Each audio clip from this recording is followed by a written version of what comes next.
one of the most horrific, troubling stories I've ever heard.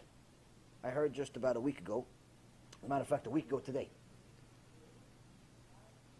Someone that says that, sent me a letter saying, thank you for all the different things that she believes that I've helped. To be honest with you, I didn't know I helped her. Someone sends me questions, I answer them.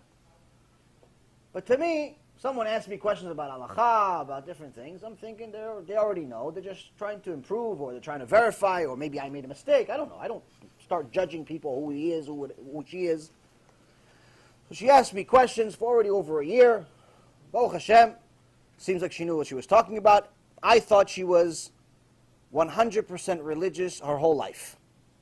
I thought she was frum from birth. I didn't think she was anything to do with Baal Tshuva. I just thought that she liked my shiurim and Rabbi Mizrahi shiurim. Maybe she heard about me through him. That's it. Didn't think much of it. Questions comes in, I answer. And then she tells me a story, and she says, you know, in a letter she wrote me last week, you know, I wasn't always religious. That was already a shock for me personally. It doesn't necessarily shock you, but for me it was a shock. You think you know something about somebody for over a year, and already somebody tells you I wasn't always religious. Not that it mattered, it was a surprise to me. She says, I only started doing tshuva 5 years ago. Started doing 5 years ago, I started doing tshuva. I watched some of Rabbi Mizrahi's videos, and all of a sudden I realized that I have to start becoming more modest. And I started becoming more modest.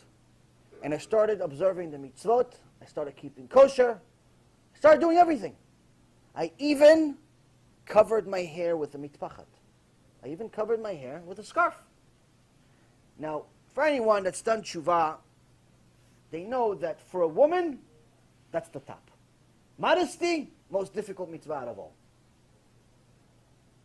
Shabbat, piece of cake. Sending kids to yeshiva, no big deal. Kosher, so what?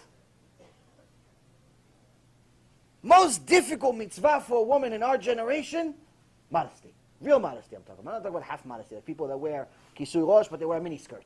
Or the long skirt but they no kisui rosh. You know, like people do 50-50 sometimes. No, I'm talking about full modesty, most difficult.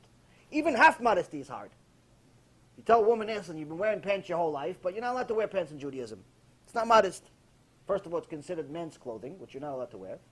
And second of all, it's completely not modest simply because it shows your figure.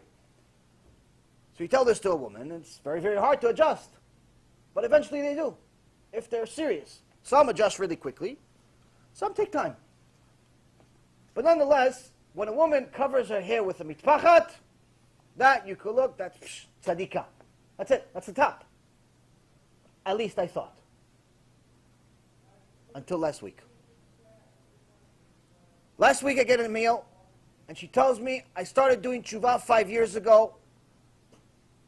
I took on kosher, inside and outside the house. Because I realized that God is inside and outside the house, not just inside. Kosher all the time. Modesty, covered my hair. Everything.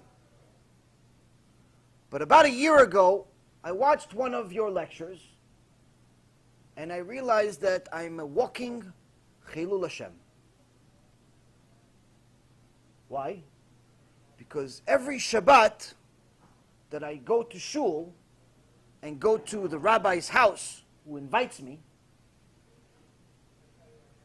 it's not a good look that I'm driving on Shabbat with my kisui rosh on. To me, the thought of a woman, a Jewish woman, driving on Shabbat with kisui rosh on, it took me at least 36 hours to adjust to just think about something like this. I didn't know how to respond. You don't even know who's religious anymore. Sometimes you don't even know who's Jewish. Sometimes you have a guy coming to shul 5 years, he's not even Jewish. I have a few people like that. They tell me, yeah, I've been going to this Chabad for 5 years.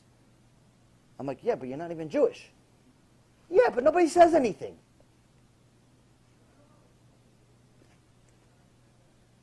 You don't even know who's Jewish. You don't know who's keeping. You don't know anything. You have to be like a private detective now.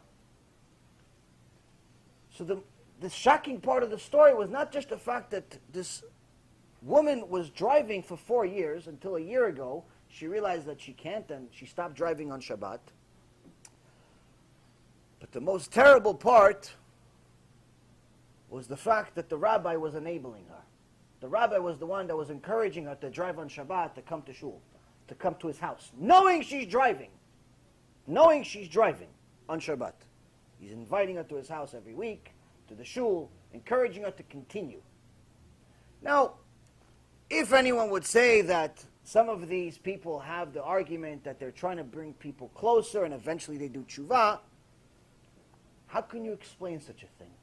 How can you explain if you already see a woman making the biggest sacrifice, according to pretty much all standards, of covering herself head to toe, why wouldn't you take the initiative of telling her at some point during those 4 years, hey, you know what? Since you're already being modest, you're already keeping kosher, you're already keeping pretty much everything, you think maybe you should just not drive on Shabbat? It's just a thought. Just a thought. It's not allowed, by the way. It's not allowed. Just a thought, maybe. I don't know. Just throw it out there. If you don't want it, no big deal. Just don't take it offensively. Just a thought. One time. One time say it. One time.